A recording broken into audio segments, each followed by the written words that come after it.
하나님, 제2기 열린 제자 양육 은혜 영성의 파워를 가지고 오늘부터 강의를 하고 또 책을 통해 나에게 주시는 하나님의 은혜의 말씀을 얻기를 원하여서 사랑하는 성도들이 피곤한 시간이지만 이 시간 하나님 앞에 기대를 가지고 나왔습니다. 오직 원하는 것은 이 귀한 시간이 예수의 생명으로 차고도 넘치는 시간 될 수 있도록 우리의 모임 가운데 축복해 주옵소서. 오직 예수의 생명, 그 생명 안에서 은혜입니다. 은혜만이 내가 살 수 있는 유일한 능입니다. 날마다 그 은혜의 고백이 분량이 자라나고 넘쳐날 수 있는 귀한 은혜의 시간들 될 수 있도록 우리를 도와 주옵소서. 부족한 종을 긍휼히 여겨 주옵소서. 예수님의 이름으로 기도 올리옵나이다. 아멘. 식사 맛있게들 하셨어요? 예, 감사합니다. 강의를 이렇게 진행하려고 합니다. 제가 여러분 읽는 그 긴장감, 오늘은 누굴 찍으실까? 이 긴장감에서 좀 해방시켜 드리려고 인터넷에서 나레이션을 찾았어요. 찾았는데 저는 모두 이 책 전부 다가 있는 줄 알았더니 2강까지밖에 없다고 그러더라고요. 그래서 이거 어떻게 할까? 우리 부교육자들한테 물어보니까 청년들은 그렇게 하는데요. 첫 번째 강의만 목사님이 딱 누구 시키면은 그 다음부터는 내가 오늘 읽으면은 내가 다음에 읽을 사람을 찍는 거야. 그렇게 아주 은혜로운 방법을 쓴다고 하더라고요. 그래서 오늘 제가 찍을 거고요. 만약에 나를 찍으시면 나는 누굴 찍을 거야? 미리 생각을 해 두세요. 출석 체크는 할 필요 없어요. 종강 때 아무것도 하지 않으려고 합니다. 지난 종강이 다가와서 혹시 내가 제자 양육 시작하면서 출석 체크를 하라고 한 기억은 난 것 같은데 스스로 어떠한 상을 약속하지 않았나 그랬더니 우리 부목사님이 목사님께서 수료식 한다고 했다고. 그래서 그 약속을 지키기 위해서 지난 주간 수료식을 하긴 했는데 사실 제 마음에는 그렇게 썩 와닿지 않는 행사를 위한 행사를 했어요. 여러분 어떻게 느끼셨을지 모르지만 이 은혜 영성 파워가 모두 10강까지가 있습니다. 생각할 때 한 20주 정도 할 것 같아요. 그러면 중간중간에 쉬는 때도 있고 뭐 헌신 예배도 있고 아마 한 10월쯤 끝나지 않을까 싶습니다. 그러면 끝나면 그냥 끝나고 다음 3차 열린 제자 양육 들어가든지 어떻게 좀 기도하면서 생각을 하겠습니다. 제가 최근 들어서 좀 관심을 갖게 된 게 있어요. 요즘에 정치 얘기는 아니니까 가볍게 들으세요. 뭐 탄핵 찬반 집회를 하는 가운데 반대 집회를 하는 두 부류가 있어요. 줄기가 있습니다. 한쪽에서는 광화문 쪽에서 흔히 얘기하는 아무개 목사님을 중심으로 한 그런 탄핵 반대 집회죠. 뭐 오랜 집회죠. 예배의 형식을 비룬 집회입니다. 또 여의도 국회의사당 앞에서 세이브 코리아라고 하는 기도회 형식의 또 집회가 계속 이어지고 있습니다. 그건 뭐 누굴 중심으로라기보다는 저 부산 세계로교회의 손아무개 목사님이 거기에 어떤 헤드타워 어떤 중심이 돼서 움직여집니다. 그 중에 요즘에 아주 뜨거운 감자가 되고 있는 한국사 1타 강사 전 아무개 씨가 나와서 자기 어떤 시간을 연설을 하는데 그분이 딱 던진 이야기가 이건 이제 그 뉴스 프로그램에서 딱 실시간으로 방송이 나왔는데 뭐라고 얘기하냐면 나는 크리스찬입니다. 이것은 혈과 육의 싸움이 아니라 영적인 싸움입니다. 딱 전제해놓고 시작을 하더라고요. 광화문 쪽에서 여의도 쪽을 향해 콜을 하는 거야. 야, 우리 함께 하자. 근데 여의도 쪽에서 아무런 응답이 없는 거예요. 제가 지금 뭘 이렇게 깊이 보냐면, 어디에 예수의 생명이 있는가? 어느 쪽이 예수의 생명을 가지고 하는가? 여러분 한번 깊이 관찰을 해보세요. 양쪽 다 예수의 생명을 할 수도 있고, 어느 한쪽은 예수의 생명을 할 수도 있고, 둘 다 예수의 생명이 없을 수도 있습니다. 사람을 보면서도 제 관심은, 여러분을 보면서도 제 관심은 똑같아요. 좀 부족해요. 현재론. 좀 도덕적이지도 않아. 윤리적이지도 않아. 기준을 좀 어느 정도 우리는 다 크리스찬이니까 크리스찬의 기준을 볼 때 윤리적으로도 부족하고 도덕적으로도 부족해. 근데 이렇게 보는데 그 안에 분명히 예수의 생명이 있어.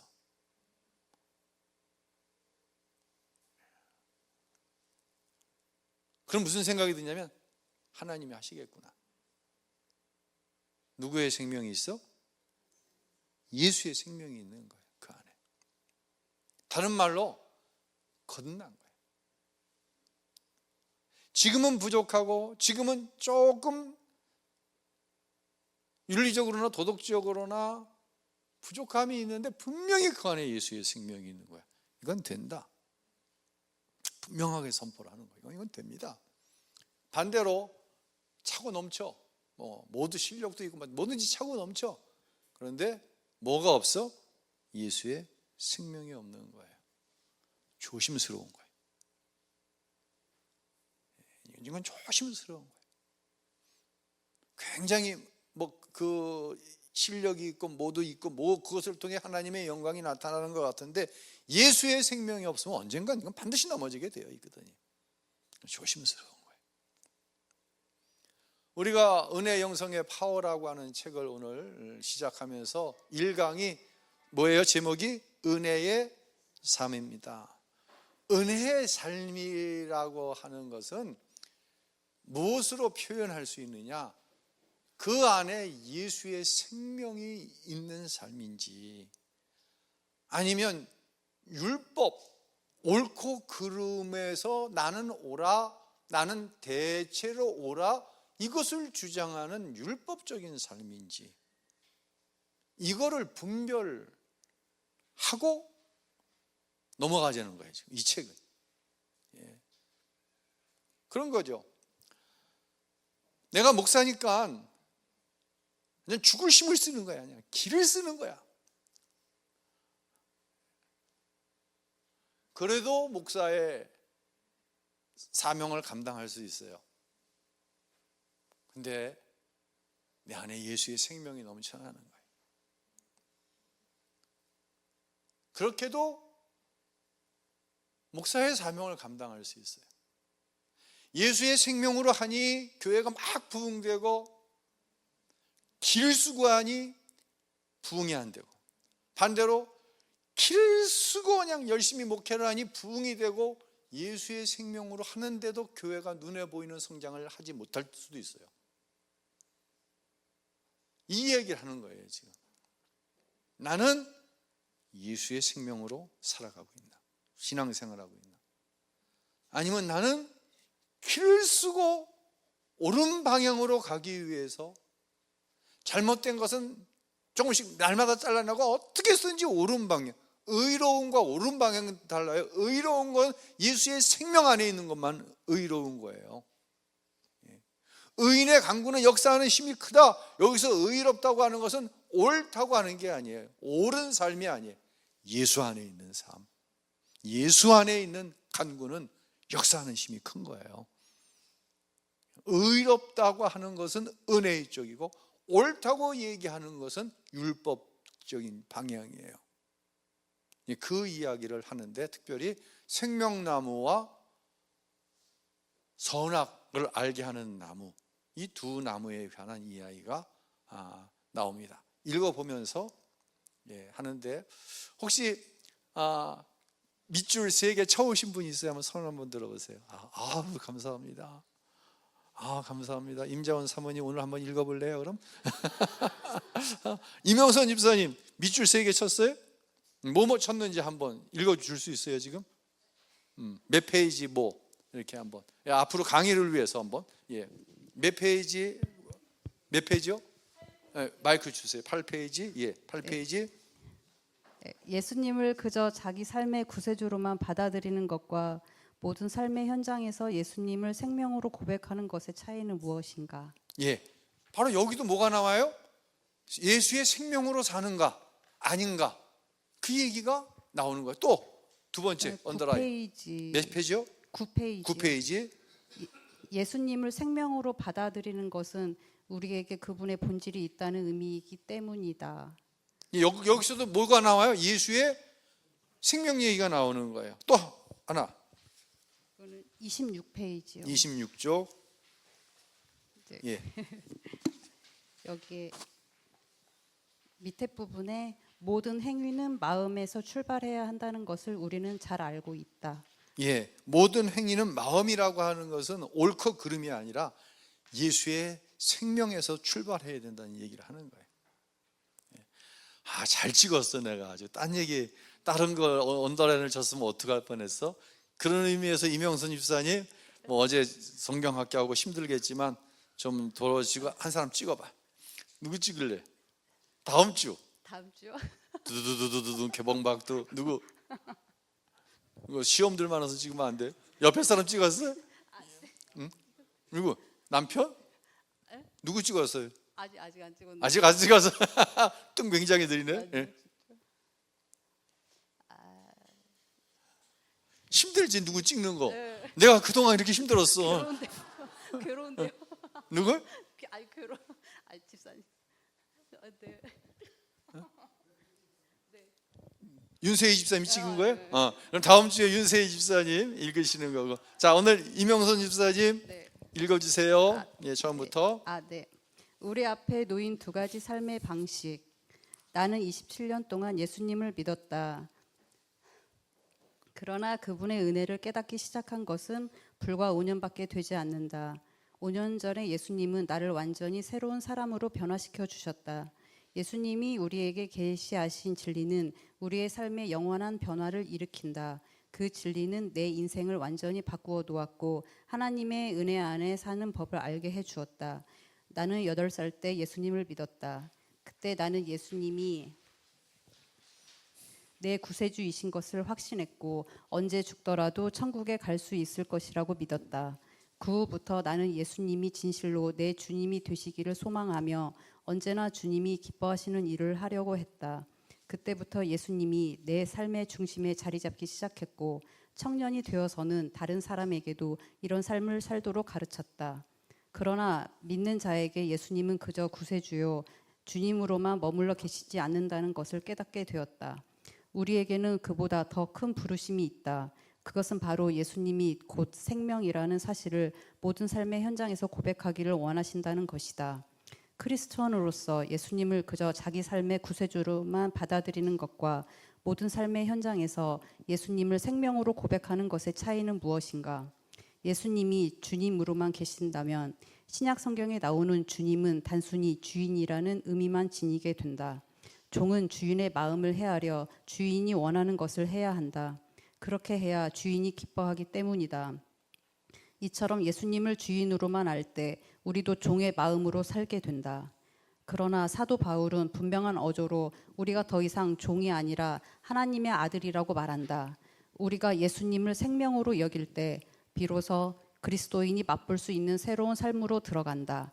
왜냐하면 예수님을 생명으로 받아들이는 것은 우리에게 그분의 본질이 있다는 의미이기 때문이다. 그리스도인이 된 우리는 자기 안에 하나님 아버지의 성품을 지니게 된다. 그래서 단순히 주인을 기쁘게 하려는 종의 마음과는 달리 자녀로서 아버지와 같은 마음과 생각을 품는다.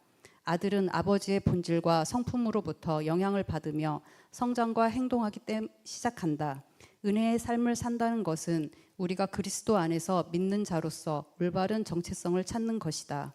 대부분 그리스도인의 삶을 지배하는 문제는 선과 악에 관한 것이다. 우리는 옳은 것을 하기 원한다. 믿는 자인 우리에게 이 말은 그럴듯하게 들린다. 그러나 옳은 일만 한다는 것은 너무 단순한 목표다. 물론 우리는 선한 일뿐 아니라 그 이상의 것도 할 수 있다. 구원받지 못한 많은 사람들도 대부분 도덕적으로 올바르게 살아가려고 애쓴다.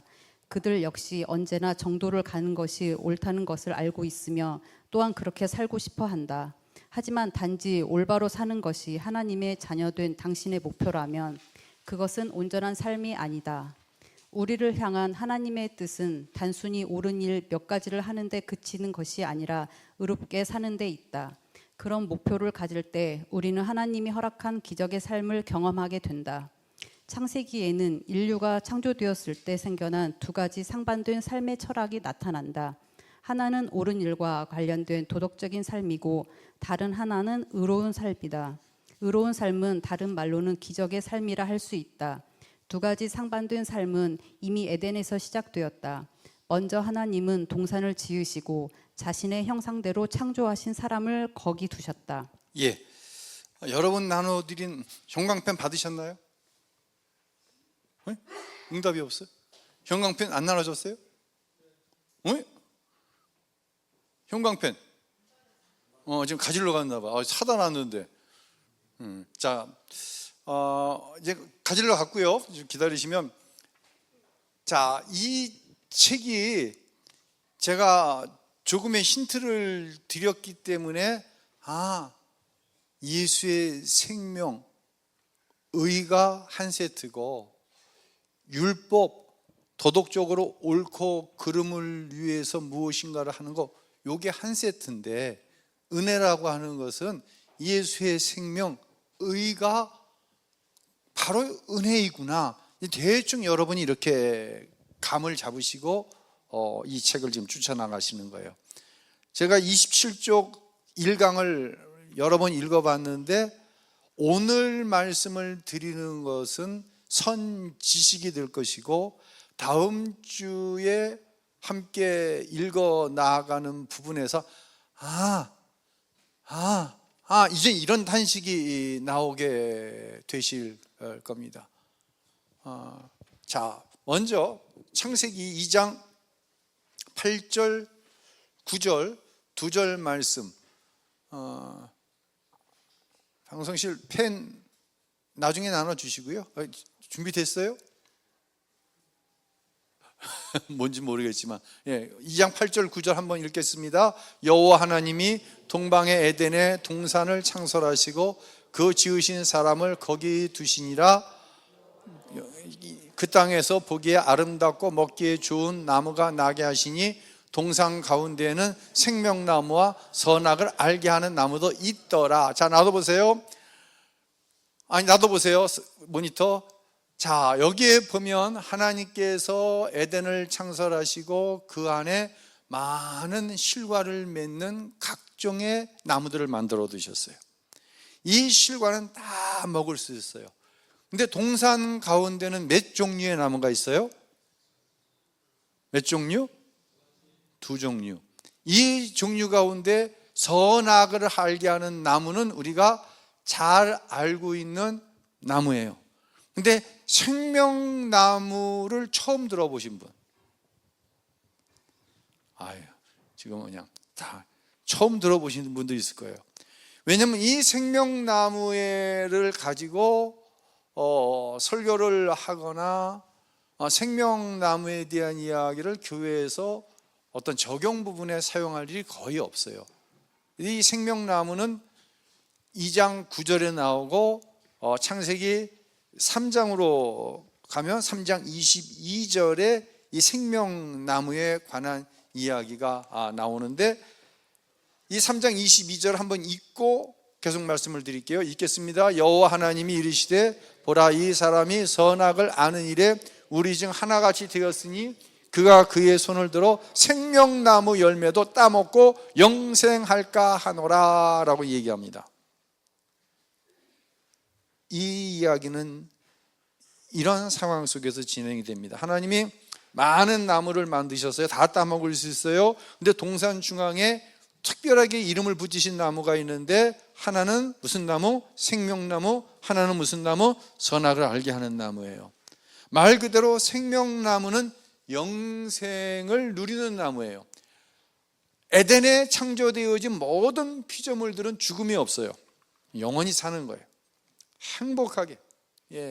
그저 에덴 동산을 이렇게 가꿀 수 있는 의무를 아담에게 주셨지만 그것이 지겹지가 않은 거예요.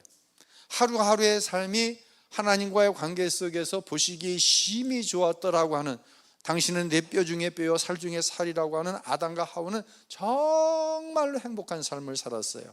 무엇을 먹으면서? 생명나무의 실과를 먹으면서. 근데 동산 중앙에 또 무슨 나무가 있어요? 선과 악을 알게 하는 나무가 있어요. 그런데 뱀을 통해서 사단이가 하와에게 이런 이야기를 하죠. 자, 3장 3절에 보니까 동산, 성경을 갖고 계신 분들은 보세요. 동산 중앙에 있는 나무의 열매는 하나님의 말씀에 너희는 먹지도 말고 만지지도 말라 너희가 죽을까 하노라 하셨느니라 라고 얘기해요. 누가? 여자가. 누구에게? 뱀에게, 사단이에게. 근데 사실 동산 중앙에는 선과 악을 알게 하는 나무뿐만 아니라 무슨 나무도 있었던 거예요? 생명나무도 있었던 거예요. 그런데 생명나무는 먹을 수가 있어. 왜 먹게 하셨어요? 이 생명나무를 통해서 아담과 하와는 하나님의 생명으로 날마다 충만하게 공급을 받는 거예요. 그러니까 하나님과의 관계가 너무 좋은 거예요. 행복한 거예요. 아담과 하와의 관계가 이 생명나무를 통해 공급해 주시는 생명은 너무 좋은 거예요. 그런데 사단이는 어느 순간 아담과 하와로 하여금 뭐만 주목하게 하는 거야? 먹지 말라고 한 선과 악을 알게 하는 나무를 주목하게 하는 거예요. 하나님이 이 실과를 먹지 말라고 하는 데는 이유가 있어. 이것을 먹는 날에는 선과 악이 구별이 되는 거예요. 구별할 필요가 없어, 선과 악을. 왜? 에덴 동산이라고 하는 것은 하나님의 참 생명, 영생만이 있는 곳이기 때문에 굳이 선과 악을 알 필요가 없어. 이것은 하나님의 영역이야. 근데 사단이가 말을 하니까는 생명나무는 보이지 않고 동산 중앙에 있는 나무만 보이고 결국 이 나무의 실과를 따먹습니다. 이 실과를 따먹는 날에는 어떻게 된다? 죽는다. 정령 죽는다. 이 이야기를 가리켜서 아담이 죽질 않았으니까 이것은 하나님과의 관계의 단절을 이야기합니다. 영적인 단절을 얘기합니다. 맞는 얘기예요. 그런데 그것으로 끝나지를 않아요. 3장 7절에 범죄 후에 나타난 어떤 현상이 있는데 읽겠습니다. 이에 그들의 눈이 밝아져 자기들의 벗은 줄을 알고 무화과 나무 잎을 엮고 치마로 삼았더라. 뭘 알게 되었어요? 눈이 밝아졌어요. 사탄이 이야기한 대로. 그래서 자신의 뭘 알게 되었어요? 수치를 알게 되었어요. 이전에 수치로 여기지 않던 것이 수치로 여겨졌던 것이 도덕적으로 상승된 결과가 아니라 하나님께서 먹지 말라고 하신 것을 먹음으로 인하여서 생겨진 형벌로서의 수치인 거예요. 이것은. 그래서 이제 아담과 하와가 그 수치를 무화과 나무 잎으로 가리려고 했지만 이게 말라버리고 사가지니까 수치가 또 드러나네. 그러니까 하나님께서 은혜를 베풀어 주십니다. 다른 말로 이 수치를 어떻게 해요? 가려주십니다. 3장 21절, 창세기 3장 21절 보면은요 이렇게 말씀을 합니다. 여호와 하나님이 아담과 그 아내를 위하여 무엇을 지어 입히세요? 가죽옷을 지어 입히십니다. 3장 21절입니다. 가죽옷을 지어 입히시는 거예요. 왜? 무화과 나무 잎은 말라 수치가 드러나는데 가죽 옷은 마르지 않으니 수치를 어떻게 해주시는 거예요? 하나님께서 가려주시는 거예요. 이게 뭐예요? 이게 은혜죠. 이제 에덴 동산 최초의 죽음이 여기서 나옵니다. 누가 죽어요? 사람의 허물, 수치를 가리기 위해서 짐승이 죽은 거예요. 영원히 사는 에덴에서 첫 번째 죽음이 아담으로 인한 죽음인 거예요. 그러니까 하나님은 범죄한 아담에게 은혜를 베풀어 주셨어요? 형벌을 주셨어요? 은혜를 베풀어 주신 거예요.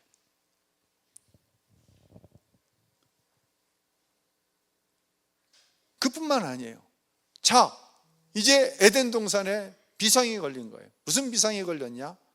아담과 하와가 눈이 밝아져서 선악을 분별할 수 있게 되었어요.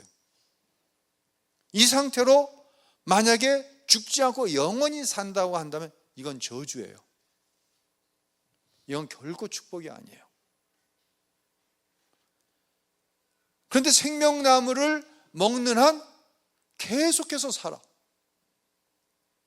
그러니 하나님께서 무슨 행동을 아담과 하와를 위해서 취하시냐면 3장 22절 우리 함께 읽도록 합니다. 여호와 하나님이 이르시되 보라, 이 사람이 선악을 아는 일에 우리 중 하나같이 되었으니 그가 그의 손을 들어 생명나무 열매도 따먹고 영생할까 하노라 하시고. 자, 마귀가 말한 대로 우리 중 하나, 성부, 성자, 성령 삼위 되신 하나님처럼 되었다는 얘기예요.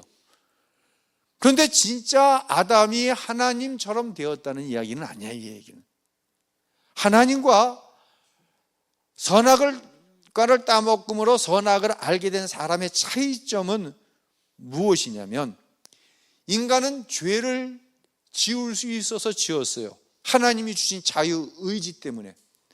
죄를 지을 수는 있지만 문제는 뭐예요? 그 죄의 문제를 해결할 수는 없어, 인간은. 이건 하나님의 영역 안으로 들어왔는데 치명적인 실패가 있는 거예요. 죄는 지었는데 죄의 문제는 스스로 없앨 수 없어요. 즉, 죄의 문제를 가지고 죄의 삭은 사망인데, 하나님과의 관계의 단절인데, 생명나무를 먹으면 하나님과의 단절된 상태에서 계속해서 살아가는 거예요. 여러분, 이건 저주예요. 사람이 죽지 않고 계속 산다? 이건 저주예요. 이건 천국에서의 그러한 삶은 우리에게는 가장 우리가 소망하고 또 우리가 추구하는 가장 커다란 축복된 일이지만, 만약에 에덴에서 어떤 일이 벌어지냐면 3장 23절 읽겠습니다. 보죠. 3장 23절 올려놔 봐주세요. 읽겠습니다. 여호와 하나님이 에덴 동산에서 그를 내보내어 그의 근원이 된 땅을 갈게 하시니라. 아담과 하와를 어떻게 했어요? 에덴에서 내보내시는 거예요. 여기서 계속 생명나무를 따먹으면서 살면 안 되는 거예요. 3장 23절 더 읽어볼까요? 읽습니다. 이같이 하나님이 그 사람을 쫓아내시고 에덴 동산 동쪽에서 그룹들과 두루도는 불칼을 두어 생명나무의 길을 지키게 하시니라. 그 사람을 어떻게 했다? 22절에는 내보내시고라고 완곡한 표현을 쓰는데 24절로 와서는 어떻게 놔둬보세요. 24절 어떻게 했어요? 쫓아내셨다는 거예요. 쫓아내셨다는 것은 나가기 원해서 자발적으로 나가게 하는 겁니까? 나가기 싫어하는데 억지로 내보내시는 겁니까?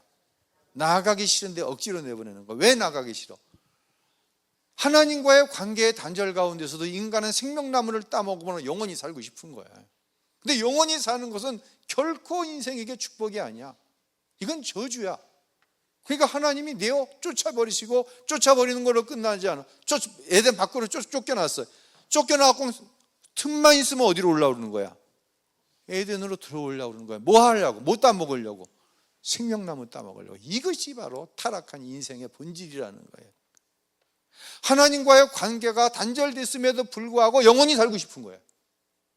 하나님은 그 일을 막기 위해서 그곳에 그룹들과 두루도는 불칼을 두었다. 그룹은 영적인 존재들이죠. 불칼로 그 길 자체를 차단하고 계시는 거예요. 아담이 절대로 못 들어오게 막고 계시는 거예요. 그러면 이제 이렇게 범죄함으로 하나님과의 관계가 단절되어져서 인간이 쫓겨남을 당한 세상이 지금 누가 살고 있는 세상이에요? 누가? 내가 살고 있는 세상이에요. 이 세상이. 이 세상에서 내가 살고 있는 거예요. 그럼 이 세상에서 우리는 남자와 여자가 각각 그 죄에 대한 어떠한 삭을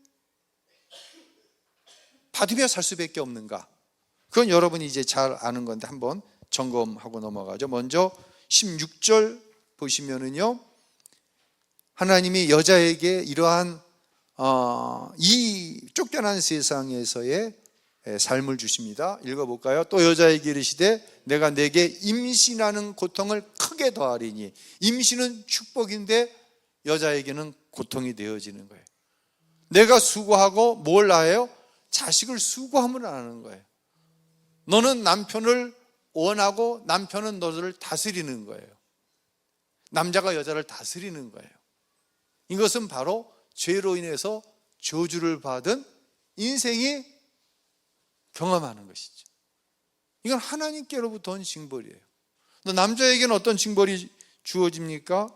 자, 17절로 19절 읽어보겠습니다. 아담에게 이르시되 내가 네 아내의 말을 듣고 내가 내게 먹지 말라 한 나무 열매를 먹었은즉 땅은 너로 말미암아 저주를 받고. 자, 땅은 저주를 받았어요. 지금 기후 변화로 인하여서 심각한 일들이 벌어지고 있잖아요. 그 미국 LA의 산불로 인해서 엄청난 재산, 경제적인 인명 피해를 봤잖아요. 또 며칠 전에는 우기였는데 그런 산불이 일어나서 이건 하나님의 징계다라고 얘기했는데 그동안 내리지 않던 비가 한꺼번에 쏟아져 내린 거예요. 그러면 이 일이 21세기인 지금만 있었냐? 그렇지 않다는 거죠. 이 땅의 저주는 아담과 하와가 쫓겨난 이 세상의 태고로부터 지금까지 계속해서 반복되어지는, 이건 하나님의 저주라고 하는 것이죠. 자, 계속해서 읽어보겠습니다.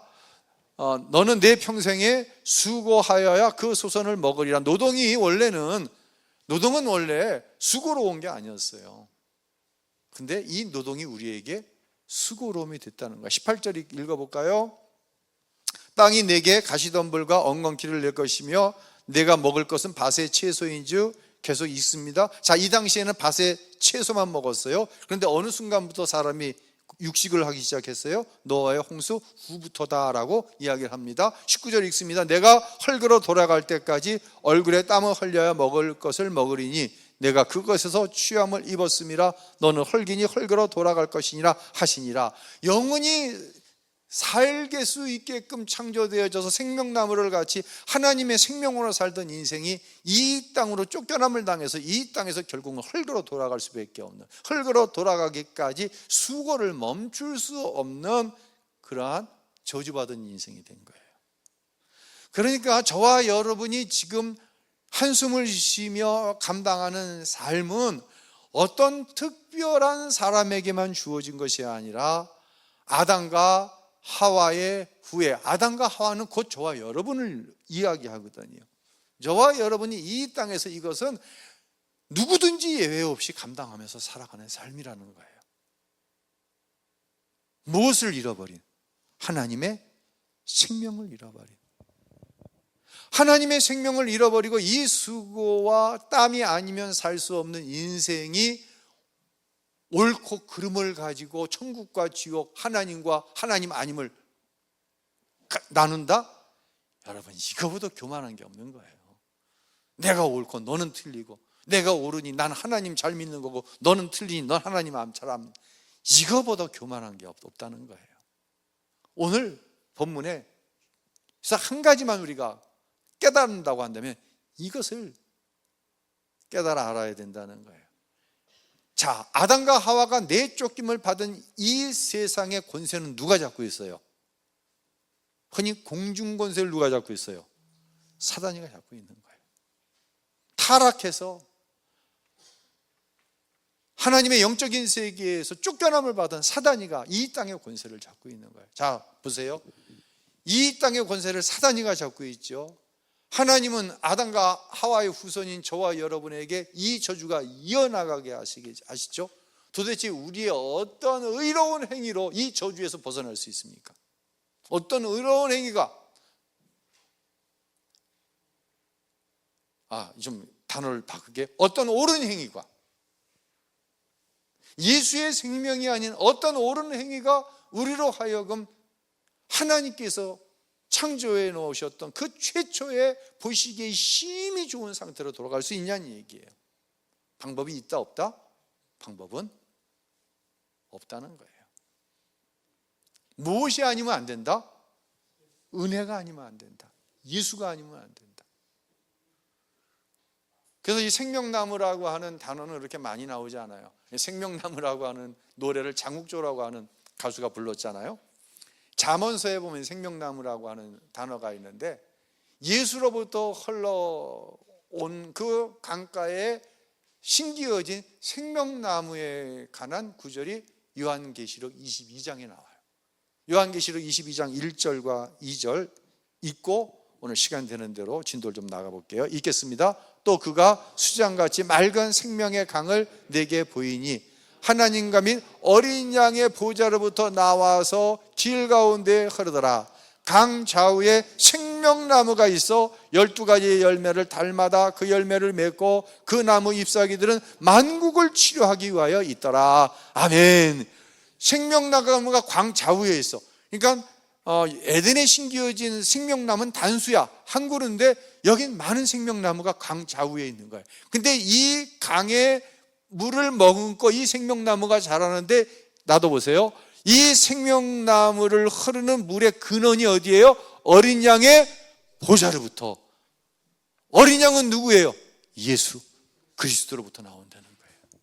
오직 예수의 생명이 우리의 생명을, 우리의 저주로부터, 우리의 타락한 본성으로부터 우리를 회복시켜 생명나무의 그 실과로 영원한 생명을 누리며 살아가는 것, 이것이 바로 우리가 영원히 소망하는 천국, 하나님의 나라를 의미하는 거예요.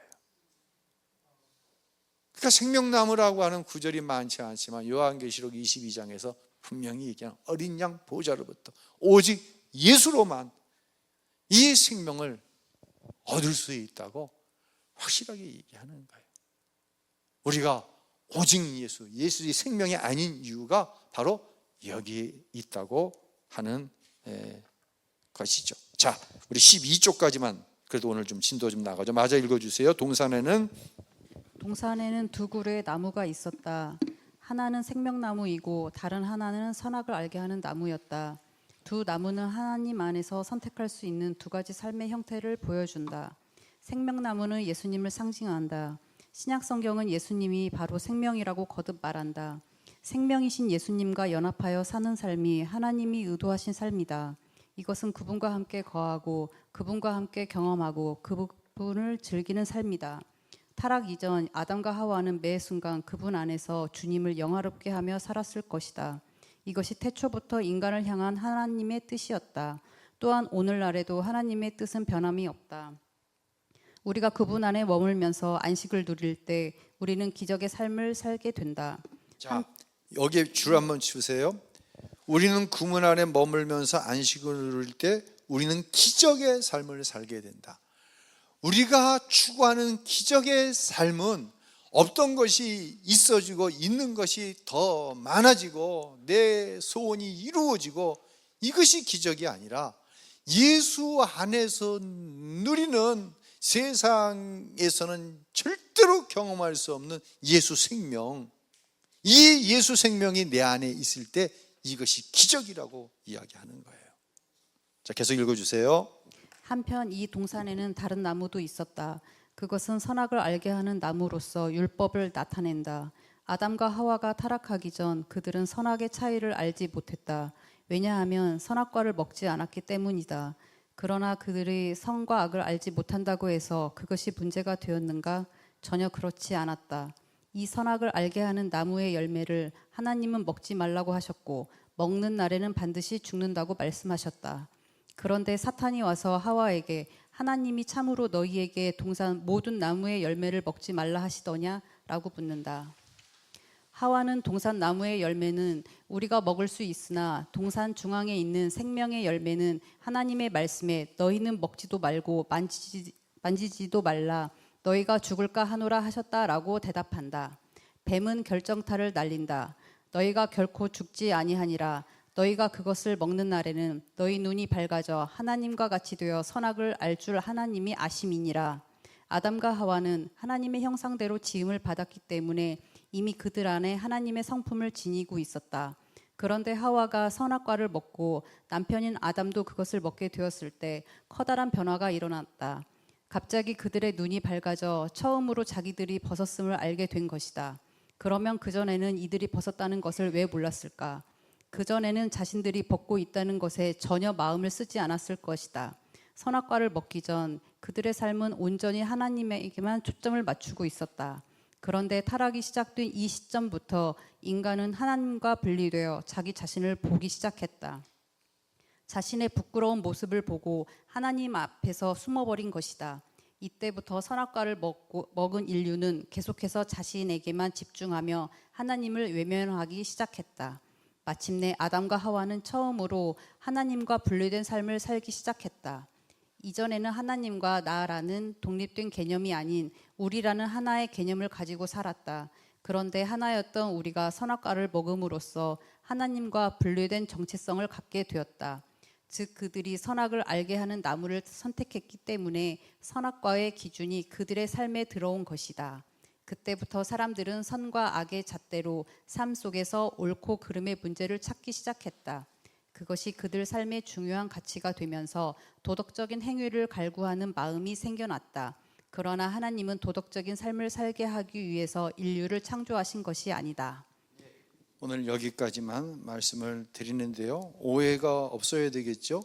하나님은 도덕적인 삶을 살게 하기 위해서 인류를 창조하신 것이 아니다. 그러므로 도덕적인 삶을 살지 않아도 된다. 이런 결론이 내리는 것은 절대로 아니라는 거 우리가 잘 알고 있죠.